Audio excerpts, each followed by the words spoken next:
자, 구원의 길을 전혀 제시하지 못하는 일반 종교인으로서는 불가능한 일이죠. 영이 죽은 죄인들은 어떠한 사람일지라도 예수님을 공개적으로 증거하는 것은 불가능한 일이에요. 예수 그리스도께서는 뭐라고 경고를 하셨는가? 마태복음 10장을 잠깐 보겠습니다. 마태복음 10장 32절에서 38절을 보겠습니다.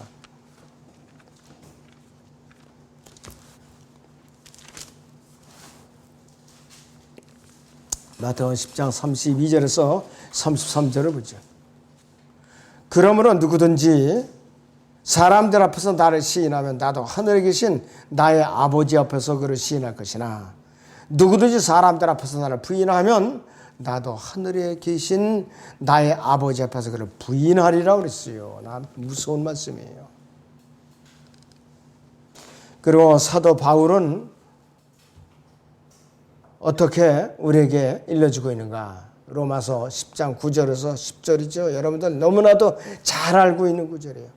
내가 내 입으로서 주 예수를 시인하고 또 하나님께서 그를 죽은 자부터 살리신 네 마음에 믿으면 구원을 받으리라 이렇게 결론 내리고 있어요.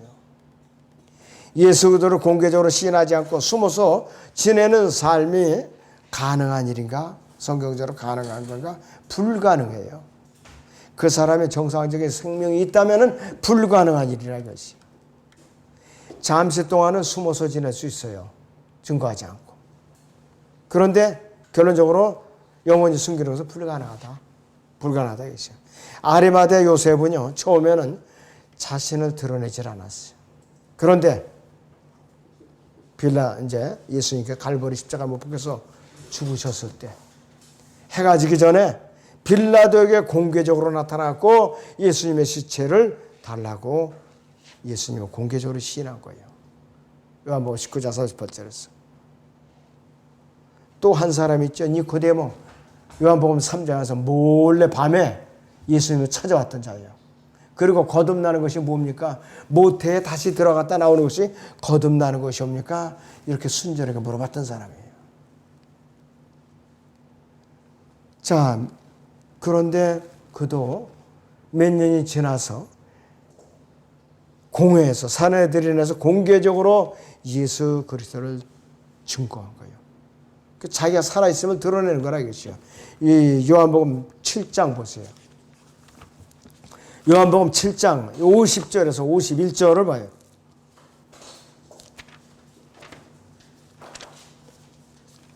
요한복음 7장 50절에서 51절을 보죠. 그때 니코데모가 그들에게 말하기를 그는 그들 중에 한 사람으로 밤에 예수께 왔던 자라. 우리의 율법이 먼저 당사자로부터 들어보고 그가 하는 일을 알기도 전에 아무나 심판하는 것이냐고 하니 그랬어요. 그들이 대답하여 그에게 말하기를 너도 갈릴리에서 왔느냐? 갈릴리에서는 어떤 선지자도 나오지 않는다고 해서 찾아보라고 하더라 그랬습니다. 생명이 있으면 언젠가는 예수 그리스도에 대해서 튀어나오게 돼 있어요. 숨기는 것은 불가능하다 이것이에요. 그런데 그 당시에 수많은 이스라엘의 관원들이 예수 그리스도를 공개적으로 시인을 못했어요. 왜? 바리새인들에게 두려웠기 때문에. 바리새인들이 두려웠어요. 그렇잖아요. 회당에서 이제 추례당할까 봐. 그래서 이제 공개적으로 시인을 못했다 이것이.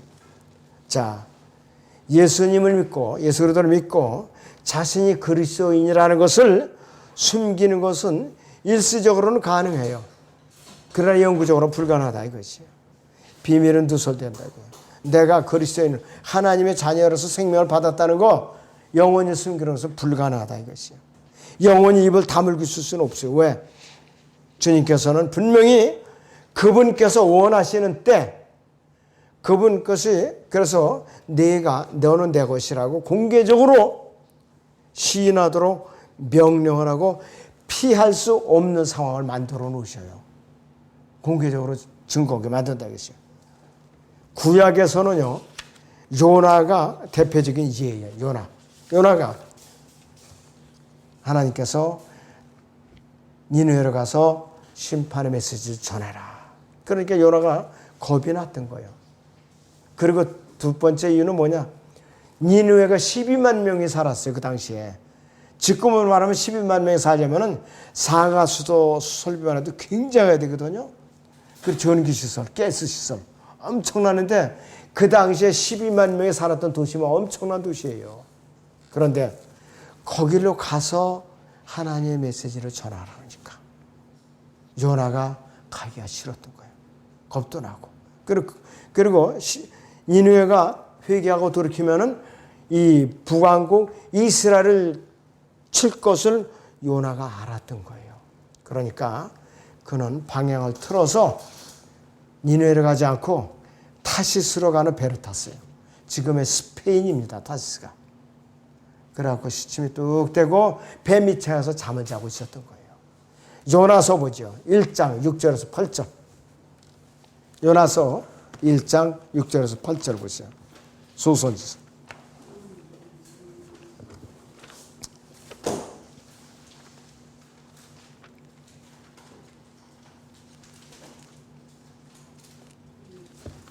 예, 그 1장에 6절에서 8절을 보면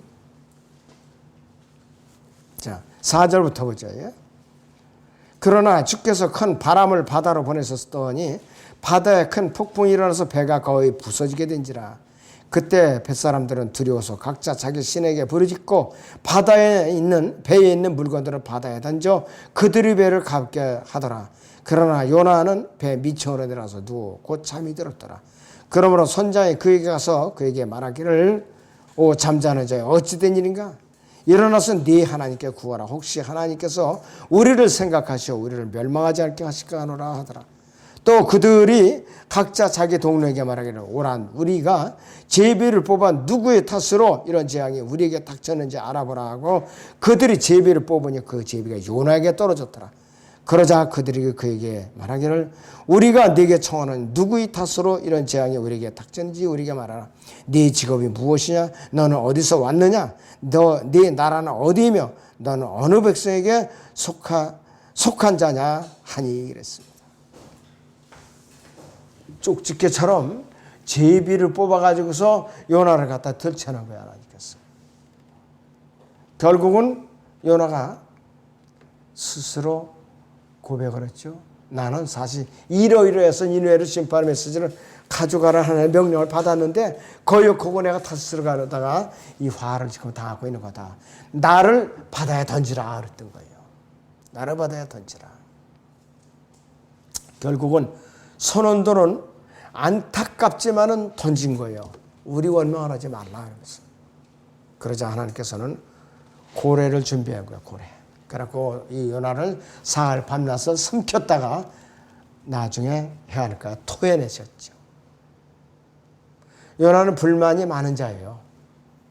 그런데 요나가 떼 옆에 있는 게 안타까우니까 박농크로 키워갖고 그늘을 세워주니까 요나가 시원하거든요.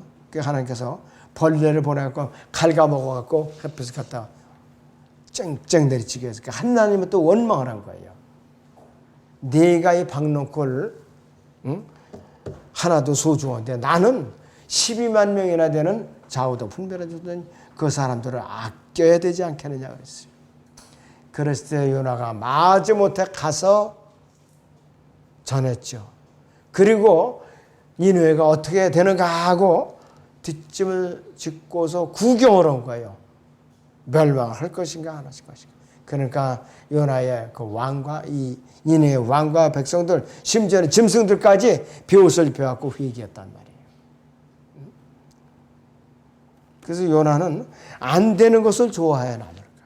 남이 안 되는 걸 좋아했던 거예요. 자, 신약에 와서는 누가 대표적인 인물인가?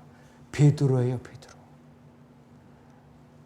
그는 마태복음 26장 69절에서 75절을 보면은 예수님을 3번 부인합니다. 마지막에는 저주하면서 부인해요. 그래서 제자의 직분을 일시적으로 잃어버렸는데 이 부활하신 예수님께서는 다른 동료들 앞에서 3번이나 질문을 한 거야. 내가 이 사람들은 나를 더 사랑하느냐, 내가 이 사람들은 나를 더 사랑하느냐 하면서 3번이나 각인을 시켰어요. 그러니까 요나는 근심하면서 주께서는 제가 저를 사랑하지 아시나이다 그랬다. 그러면서 제자 직분을 갖다가 회복시켜 준 거예요.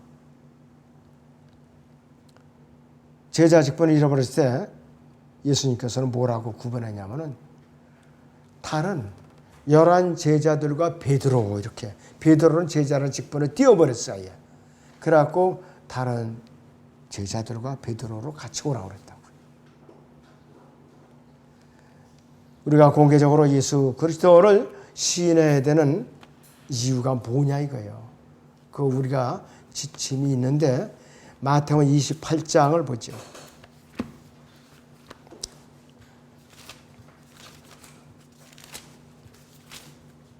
마태복음 28장에 18절에서 19절을 보죠. 그 후 예수께서 그들에게 오셔서 일러 말씀하시기를 하늘과 땅에 있는 모든 권세를 내게 주셨도다. 그러므로 너희는 가서 모든 민족들을 가르치고 아버지와 아들과 성령의 이름으로 침례를 주며 내가 너희에게 명령한 모든 것을 가르쳐 지키게 하라. 보라 내가 세상 끝까지 너희와 항상 함께 있으리라고 하시더라. 아멘. 그렇습니다.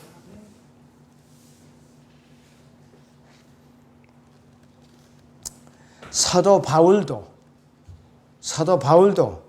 결박된 상태로서 죄수로서 예수님을 시인하도록 주님께 명령을 받았어요. 펠릭스 총독 앞에서는 공개적으로 예수 그리스도를 증거한 바울에게 예수님께서는 뭐라고 나타나서 말씀을 하셨는가. 이 사도행전 23장 11절을 보시죠, 여러분들. 사도행전 23장의 11절을 보죠.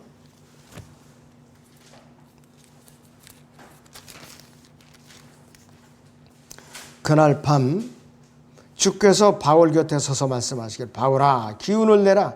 네가 예루살렘에서 나에 관한 일들을 증거한 것과 같이 로마에서도 증거해야 하느니라. 이렇게 말씀을 하고 있어요. 또 사도행전 27장 24절을 보죠. 27장의 24절을 보시죠.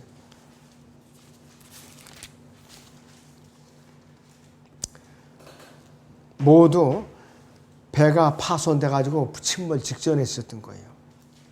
말하기를 바울아 두려워 말라. 네가 반드시 카이사 앞에 서야 하리라. 그러므로 보라 하나님께서 너와 함께 행하는 모든 사람들은 너에게 주셨느니라고 하였느니라. 호송 책임을 맡은 경비 대장 백부장의 목숨까지도 죄수인 사도 바울에게 달려있던 거예요. 그래서 결과적으로는 로마에까지 압송돼서 갔죠. 아그리파 왕 앞에서 그가 공개적으로 증언을 했죠.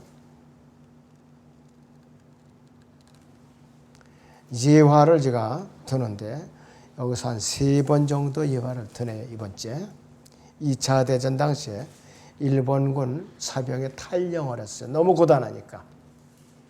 그런데 그 일본군 헌병이 이걸 체포해 와야 되는데 이걸 어떻게 군중사에 숨었으니 어떻게 찾아내야 될까?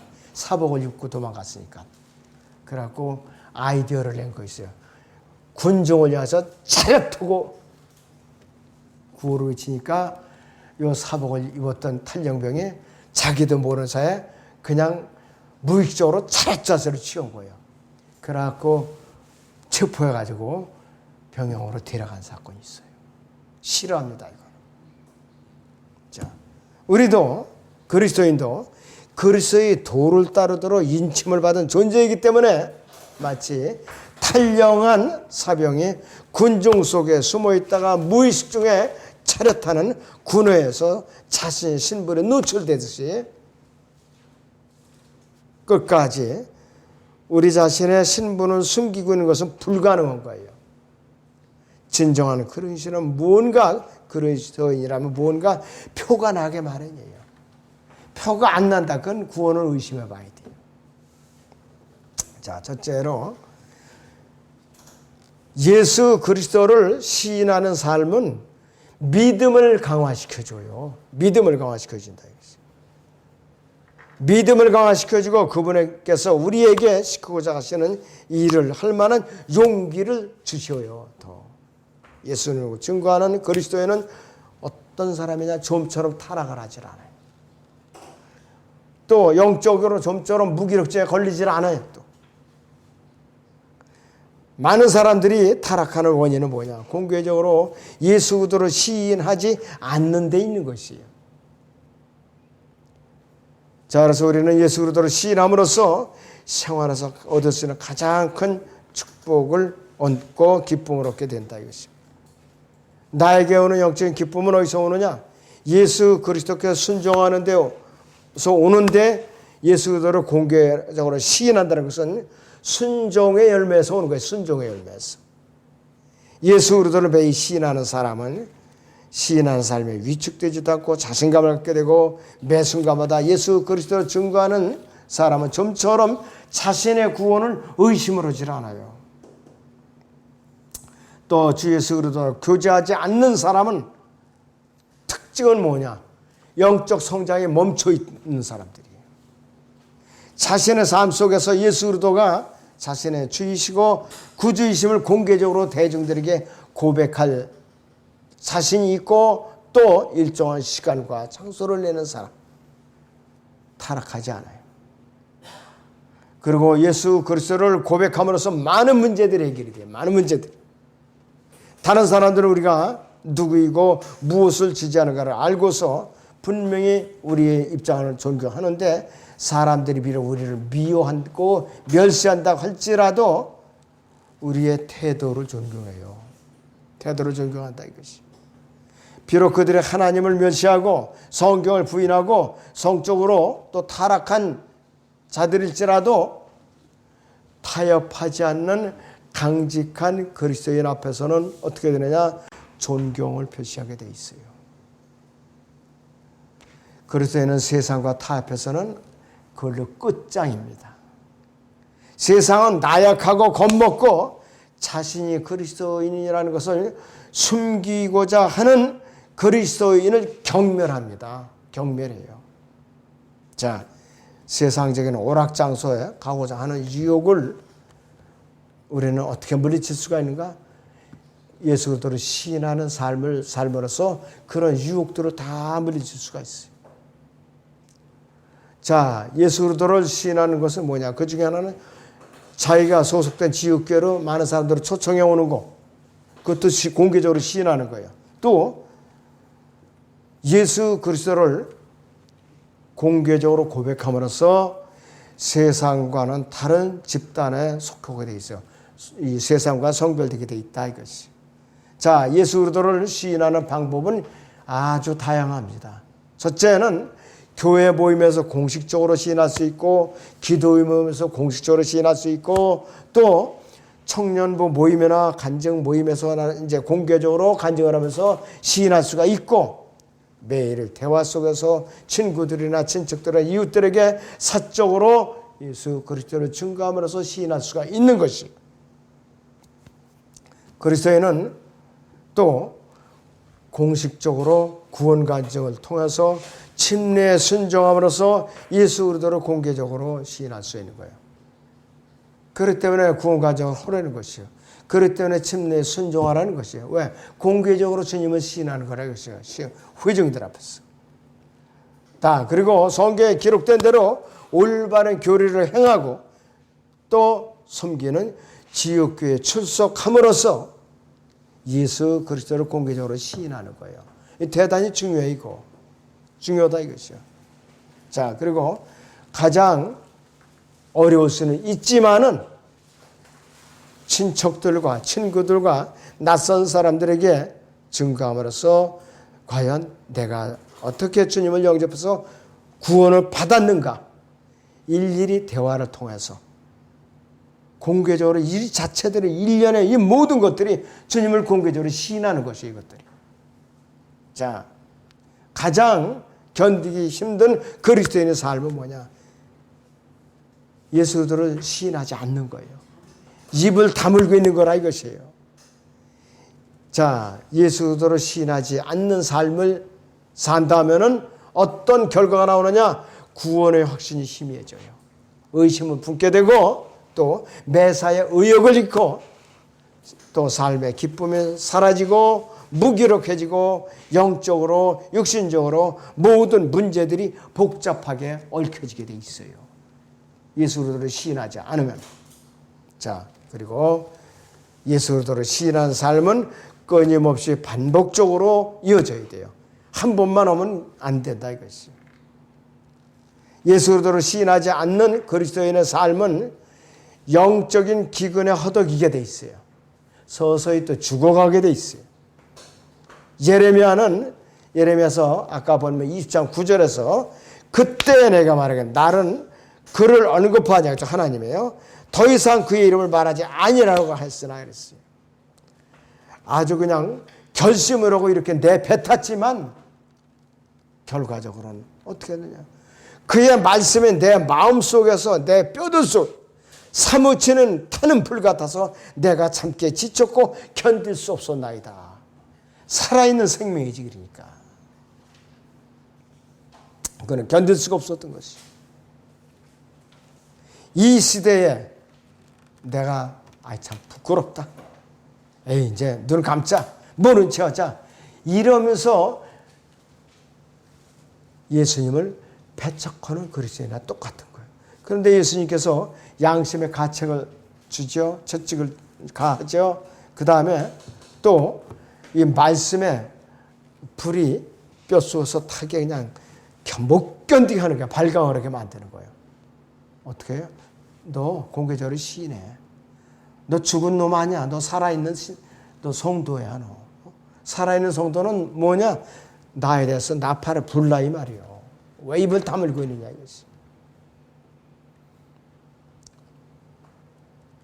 자, 예수님께서는 승천하시면서 사도행전 1장 8절에서 뭐라고 말씀하셨느냐면 그러나 성령께서 너에게 임하시면 너희가 능력을 받으리니 그러면 예루살렘과 온 유대와 사마리아와 땅 끝까지 이르러 내게 증인이 되리라. 이렇게 단계적으로 말씀을 하셨어요.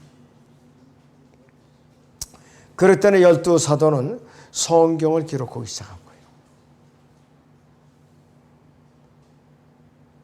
자, 그래서 이들은 예루살렘에서부터 사마리아 그리고 땅끝까지 나가서 복음을 전하거라 했어요. 잘 아는 친척들에게 복음을 전하기 참 어렵죠. 아주 절친한 친구에게 또 복음을 전하기 어려워요. 쉬운 게 아니에요. 뭐 천원 만에 내가 고등학교 동창을 만났어요. 단짝을 만났어요. 분명히 입은 열긴 열어야 되는데 머뭇머뭇거리다가 비겁하게 목소리 말하게 겨 들어가는 소리로 예수님을 믿으면 좋기는 한데 어쩌고저쩌고 하면서 얼버무리더라 이거예요. 그러니까 그 친구가 비웃고 이런 째째기는 이놈아. 야 인마 세상 너처럼 복잡하게 살지 말고 즐겁게 살아. 입담으로 집어쳐. 이렇게 무시하는 거예요. 무시한다 이것이. 자, 그래서 우리는 아이의 증거하려면 딱 소리 나게 담대하게 증거를 해야지. 그렇지 않으면 안 된다 이것이. 자, 그래서 우리는 무슨 말로 어떻게 증거해야 되는가 걱정할 필요가 없어요. 왜? 자기가 생명이 살아있다면 주님께서 그 상황에 맞게 그때 말씀을 주셔요. 이게 정상적인 그리스도인이에요. 분명히 암송을 굳이 안 했어도 준다 이거예요. 마침표 내용이 조금 틀리더라도 골자는 다전하게 생각을 나게 해주시는 거예요. 예수님께서 그랬죠. 무슨 말씀을 어떻게 전할까 너희가 근심하지 말라. 내가 그때마다 너에게 구별해 주리라고 했어요. 자, 예수님을 공개적으로 시인할 때는 죄와 유혹에 대해서 극복할 수 있는 그런 승리를 할 수 있도록 우리에게 능력을 주시는 거예요. 이 세상 사람들도요, 겉으로는 태어난 죄도 매일같이 죄 때문에 시달리고 있는 사람들이 많이 있어요. 양심에 찔림을 받는 사람이 많이 있어요, 우리 주위에. 근데 다만 복음을 못 듣고 그 사람들이 진짜 죄가 무엇인가, 해방되는 길이 무엇인가 몰라서 그들이 헤매고 있는 것이에요. 거기에 우리가 필요한 거예요, 바로. 자, 그렇기 때문에 우리 그리스도인들은 정상적으로 주님을 증거하다 보면은 고난이 잇따르는 것은 필연적인 거예요. 내가 예수를 믿고 나니까 만사형통하고 좋은 일만 생기더라, 천만의 말씀이요. 아니에요. 어려운 일이 더 많이 생겨요. 사람들로부터 비난받게 되고. 자, 그래서 만약 사람들이 두려워가지고서 뒤로 물러나고 두려움에 떨 경우에는 어떻게 되느냐? 그때는 하나님의 위로의 말씀을 빨리 찾아서 읽고 위로를 받아야 된다, 이것이.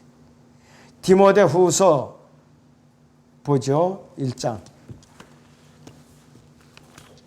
디모데후서 1장.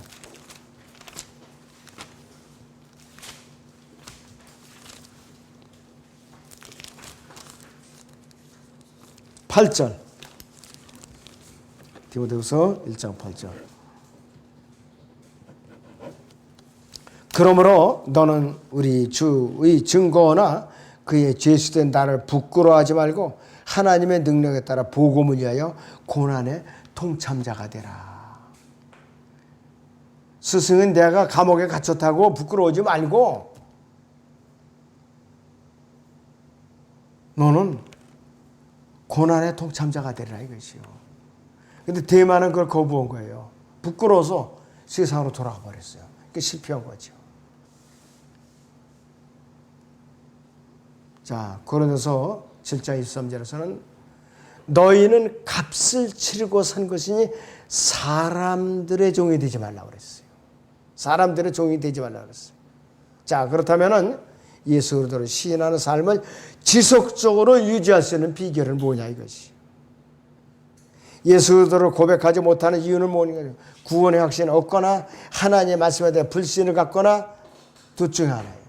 그래서 자신의 삶이 예수 그리스도 앞에서 기쁨이 되지 못하고 구원의 확신을 의심하게 되고 자신의 양심이 정죄를 받기 때문에 예수 그리스도를 공개적으로 시인할 수 없게 되는 것이에요. 그럼 뭐냐? 비겁한 자가 되는 것이.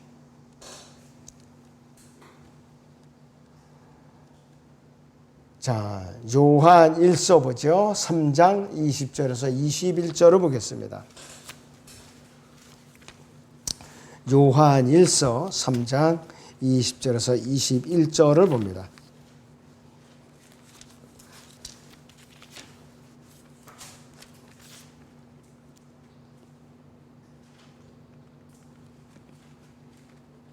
여기 보시 20절에서 21절 보니까 이는 만일 우리 마음이 우리를 정죄한다면 하나님은 우리 마음보다 더 크시고 모든 것을 아시기 때문이라.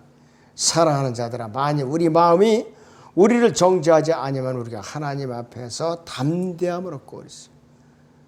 무엇이든지 구하는 것을 그에서 받나니 이는 우리가 그의 계명들을 지키고 그의 목전에 기쁨이 되는 일들을 행함이라고 그랬어요. 하나님과의 관계가 정상적으로 서 있다면은 다 극복해낼 수 있는 문제들이에요. 사도 바울은 그가 이제 앞으로 예루살렘에 올라가서 체포될 것을 미리 내다보고 에베소 교회 장로들 앞에서 뭐라고 얘기를 했느냐. 사도행전 20장에 26절, 27절에서 이렇게 말하고 있어요. 그러므로 내가 오늘 너에게 증거하노니 모든 사람이 피로부터 내가 깨끗하니 그랬어. 이는 내가 하나님의 모든 계획을 조금도 주저함이 없이 너에게 전해줬다 했어요. 하나님의 모든 계획에는요, 이 우주 창조부터 시작해가지고 예수님의 초림, 그 다음에 교회 시대 대환란, 아마겟돈 전쟁, 지상 왕국, 영원까지 다 포함된 것이 하나님의 모든 계획이에요. 자, 예수님께서는 우리가 구원을 받았는지 안 받았는지 그분은 정확하게 아셔요.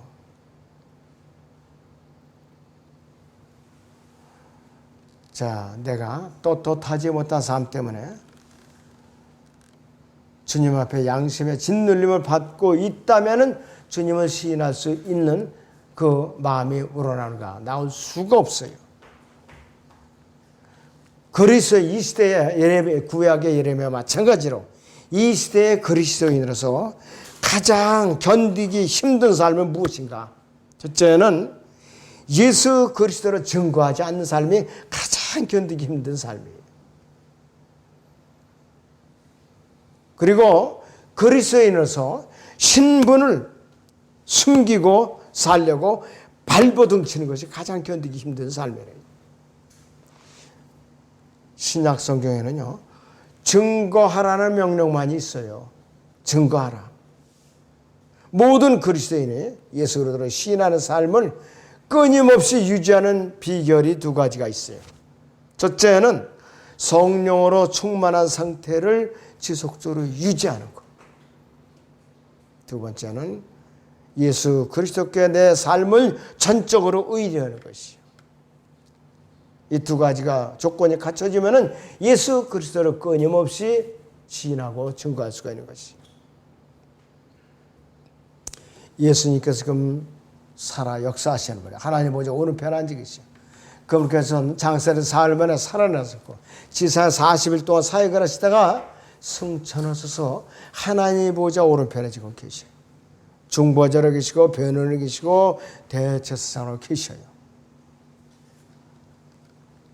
우리는 이러한 살아계신 예수 그리스도 세상에 알리기 위해서 그 예수 그리스도의 대사들이 되어야 되는 것이에요. 입을 다물고 있으면 대사들이 아니라 뭐냐? 비겁자들이라 이것이. 예레미야서 20장 9절 하반절을 이제 다시 보겠습니다. 예레미야서 20장 9절.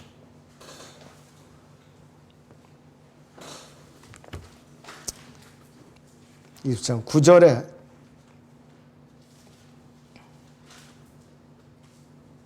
자, 처음부터 보죠.